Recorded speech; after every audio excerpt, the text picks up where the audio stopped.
அள்ளிக் கொடுப்பதில் வல்லமை பெற்றவன் அப்பன் பழனியப்பன். தீனம் அச்சம் தவிர்ப்பவன் ஆறுதல் சொல்பவன் அப்பன் பழனியப்பன். கள்ளம் கபடம் இல்லாதவர் தம்மிடம் காவலில் நின்றிருப்பான். அங்கு கால்நடையாய் வரும் மானிட ஜாதியை கண்டு களித்திருப்பான். துள்ளி வரும் வடிவேலுக்கு மேலொரு ஜோதி பிழம்பும் உண்டோ?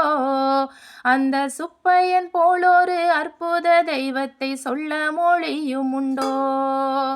வெள்ளி முகம் 12 கண்ட பின் வேறொரு சொர்க்கம் உண்டோ? ஆண்டி வேஷத்தில் ஆயினும் வீரத்தில் ஆயினும் வேளனை வெல்வதுண்டோ? சித்தர் வணங்கிய சேவர் கொடியோனை சேர்ந்து வணங்கிடுவோம். அந்த சிக்கலில் ஆயினும் செந்திலில் ஆயினும் சென்று பணிந்திடுவோம். பக்தருக்கென்று திறந்திருக்கும் தென் பழனியை கண்டு கொள்வோம். அங்கு பாலாபிஷேகமும் தேனாபிஷேகமும் செய்து பணிந்திடுவோம்.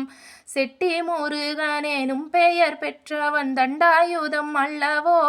அந்த சித்திரவள்ளியும் சாடையில் மற்றொரு செட்டி மகள் அல்லவோ? கொட்டி கொடுப்பவன் கோவிலை பார்த்திட கோஷமிட்டோடிடுவோம். முள்ளும் குத்தட்டுமே கள்ளும் தட்டட்டுமே வழி கொஞ்சமும் கண்டு கொள்வோம். 6 ஆன 20 ஆடி நடந்து செல்வோம். சில ஆனந்த பாடல்கள் வேளனை பாடட்டும் அன்புடன் ஊர்ந்து செல்வோம்.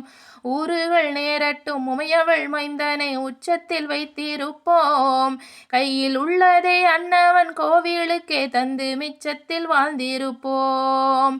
வேளன் குமரன் முருகன் திருச்செந்தில் வேட்டுவன் கந்தனுக்கு 2 கால்கள் நடக்கின்ற நடையினில் தான் உயிர் கனிவு நிறைந்திருக்கு. காலம் வழிபடும் கச்சிதமாய் சென்று கால்களிலே வீழுவோம். அவன் கால்களிலே வீழ கால்கள் நடக்கட்டும் காவேரி போல் வளர்ப்போம்.